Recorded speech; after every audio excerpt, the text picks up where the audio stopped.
我们一起的呢是泰和设计的负责人，他会以专业的视角来诠释家的美学。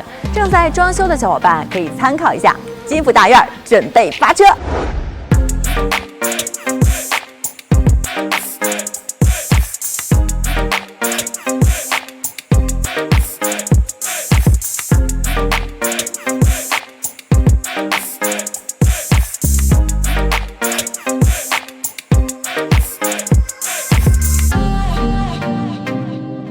奎奈曾经说过呀，中国的悠久、庞大和繁荣，皆来自对自然法则的遵守。那这种天人合一的哲学思想呢，就体现在中国人的院落情节。故事也是你好，杨芳姐姐你好。你好。姐姐应该看过不少的项目了吧？那今天来到我们这个项目，有什么感觉不一样的地方吗？我跟你说，我刚才一进这个巷道就被它的这个尺度感震撼了，因为我之前看的很多中式的这个项目啊，它的巷道都没有这么的宽。因为我们这个项目的巷道啊，其实是由不同的这个院墙和植物啊打造围合出来的一个街巷。那在这个街巷里啊，其实大家能感受到我们泰和的独有的景观体系。我们也其实非常注重这个客户的隐私，在这个3.5米的围墙当中啊，围合出了一个私家的庭院。姐姐认识这个吗？这个你可难不倒我。这不就是汉白玉的吗？抱骨石是不是？这是啊，我们曲阳的老工匠手工来打造的抱骨石，每一户还都有自己的一个造型和图案。这都是手工雕刻的，纯手工打造的，无假包换。这摸起来手感还是很温润的。那别人没事就盘核桃，我觉得咱们没事可以盘咱这个抱骨石。没问题，多盘一盘。顶上这个牌匾，这个满庭风的牌匾啊，是宫廷的老匠人为我们这个项目量身打造的。而且我们啊，每一户的这个牌匾都会有不一样的这个名字和这个寓意。那如果我要买一个房子，我绝对就上去“杨芳姐姐”4个字儿，这样大家找我家也方便。姐姐知道我们这个门是什么材质的做法吗？木质啊，这不木纹吗？不是木纹，再仔细看看，摸一摸，它是是铜板做的，厉害了，是金属，然后做的这个蚀刻工艺。仿的木纹的纹样，这真的从远处看我完全看不出来。而且金属的门啊，不仅更显尊贵感，而且这个在阳光下长期风吹雨淋啊，很耐用。对，这倒是，它比较防腐蚀。这个院子还是蛮大的。我们这个庭院啊，11米的尺度，而且在这么大的庭院当中，还看到有2个亭子没有？对，这边有一个廊架，这边有一个半壁亭。这2个亭子风格还不一样。对，风格上不太一样啊。那这个亭子呢，我们可以做日常的这个休息来使用，在这儿和朋友啊喝茶聊聊天。那这个亭子呢，我们做了一个对弈的一个主题啊，在这里可以下棋啊，甚至也可以在这里啊弹琴、唱曲。我们在这样的一个宽阔的空间里啊，可以和家人一起带着孩子在这个庭院里活动。我跟你说，这个我深有体会，因为我们家住的是这个楼房嘛，所以没有这种私密的自己的空间。那尤其是在这个疫情期间，那孩子只能在房间里待着。如果有这种小院子，他就可以出来在自己家的院子里玩。这屋还挺敞亮的。看到客厅有个大玻璃了吗？这个落地玻璃啊，整个把庭院的景观尽收眼底。这其实这种手法呢，叫做室外景观室内化。那在室内的时候呢，我们可以看到外面内外的互动啊，其实也是一种天人合一的手法。就让我想到了庄子里说的“有天人也，有天亦天也”，其实这2者是不可分割的。我觉得这个玻璃窗户啊，还有一个框景的作用。看外面这风景像一幅画似的，特别的美。我们整体的风格呢是新中式的风格，既保留了中式的元素啊，又很实用也很舒适。我有一个朋友，他家里的装修风格是那种传统中式的，就是全部用的都是那种大红酸枝，像什么桌子椅子啊，甚至是鞋柜都用的是。我觉得好看是好看，但整体感觉呢就是有点沉重了，而且关键啊做起来是贼硌。我们这个是一个 U 型的厨房，这样呢我们的洗切炒的空间是足够大的。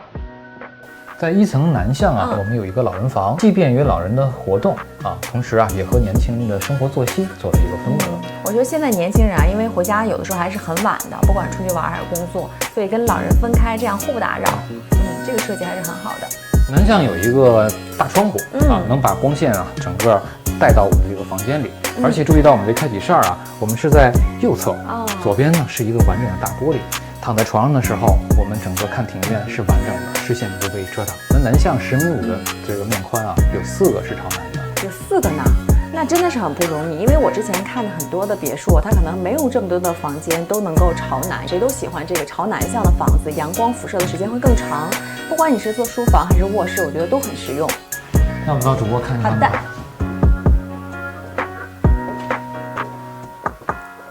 像我们这个户型这样的面积段，可以做上百平米的卧室，但我们没有这么做，知道为什么吗？这你可难不倒我，姐姐在视频里就说过，因为我们中国人啊，其实讲究藏风聚气，所以呢，这个卧室不是说越大越好，像现在这个5米乘7米就是一个很合适的一个面积。我们用了亚金箔的吊顶啊，其实更象征了我们皇家的贵气，并没有用金色啊，金色就很俗气了。对，我觉得这个亚金箔呢是蛮淡雅的。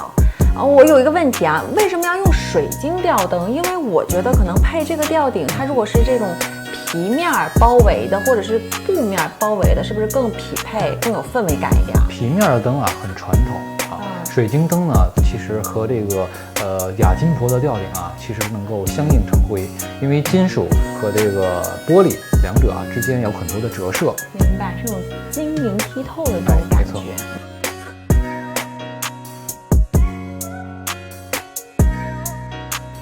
这是我们的女孩房，有没有发现我们每个房间的吊灯都是不一样的？还真是，这个吊灯就有点像那种水晶甜甜圈，是倒挂着的，上面那个奶油好像还是往下滴的感觉。刚才男孩房就是那种软绵绵的一个云朵的图案，也是很可爱。那我们再去地下看看吧。好的。哎，这是玻璃砖啊，现在真的是在房间里很少看到。玻璃的用法有很多种啊，但我们在我们这个项目里呢，那个在外部的玻璃呢，就像楼上我们的大窗户、客厅和卧室一样，把光线引到室内来。对，就是大面积的窗户，主要是为了采光。那在室内的玻璃呢，我们也有几种啊，除了这里的玻璃砖，我们主卧室进门的时候，卫生间旁边也有一个小玻璃条，这样呢能让这个两个空间啊更互动。对，我觉得这一块就是显得很通透，就是让这块跟里面这个小房间它有一个连贯性，而且还有一个装饰的作用，很好看。因为玻璃带来了光影啊，有折射的效果，就像我们女孩子戴的项链一样啊，其实是一个点睛之笔。这个里面是个什么房间？这是一个收藏和品鉴的空间啊，平时也可以在这儿喝茶、休息一下。这边呢还有一个南向的房间啊，不仅啊有自然的采光，还带了一个卫生间，可以作为一个套房来使用。哇，这个挑空和采光真的是，我要不说这是地下2层，你能知道吗？没错啊，7米多的采光，而且通过采光井把自然光从地上引到了地下，完全没有地下室的感觉。我们这种手法也叫地下空间地上化的一种设计。而且我看这个灯带布局啊，这种山峰错落的感觉真的是赞极了。哎，这为什么放了一个绿植景观呀，而不是说像有些人家可能会摆个鱼缸，或者是放个雕塑啥的？首先呢，这是一个采光井，把地上的光线引到地下。再一个呢，在地下这么足够大的面积下呢，我们做了一个景观的设置啊，这是将室外景观室内化的一种设计手法，从而容纳影音厅、水吧台、书房在内的各种功能区域。哦，明白了，是室外空间室内化，地下空间地上化，这样呢，整个房子的这个整体性也会更好。有心了，有心了。怎么样，顾总？第一次录节目，感觉如何？原本想好的很多话到嘴边都不知道怎么去讲了，因为我们房子里有太多的内容啊，时间有限，很难一一的给大家展示出来。其实这个屋子里还有很多的小细节，然后我注意到，就是咱们的房子其实用了很多红色元素，就是这个是怎么考虑的呢？其实红色呢是一种中国红啊，既是我们中国人传统喜欢的喜庆的颜色，而且在我们一个新中式的风格当中啊，它其实又是一个跳色，成为了一个点睛之笔。我之前也听人说过这个房子，但好像跟我今天看到的格局还是有点出入的。我们之前呢，这样本间是没有这个挑空空间的啊。那这一次这个样本的升级啊，也是增加挑空空间之后啊，让两者地上和地下的两个层高空间啊，比原来有很大的这个升级啊。再一个变化呢是庭院啊，过去我们的庭院尺度啊没有现在看到那么大。所以还是想给这个客户更多的这种舒适性和实用性。像现在是不是有越来越多的人都会喜欢这种新中式的设计风格？没错，因为啊，我们作为中国人，当然更喜欢我们传统的中式文化啊。可是呢，我们过于传统的中式风格呢又太重了，就像你们的这个家里朋友啊用的这个家具，做起来很不舒服一样啊。所以中式需要改良，也需要不断的去发展。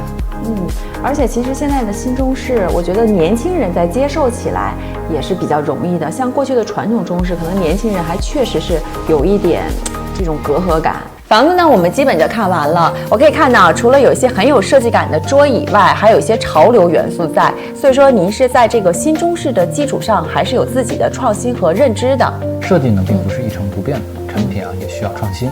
所以还是要基于人对房子的理解，因为装修呢，从来都不是这种制式化和模式化的，所以这个房子和家它还不能划等号。即使啊，你是一个小一居的一个房子，当然也可以装修成你想要的一种风格。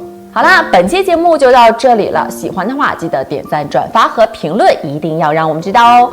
那我们下期再见吧，拜拜，拜拜。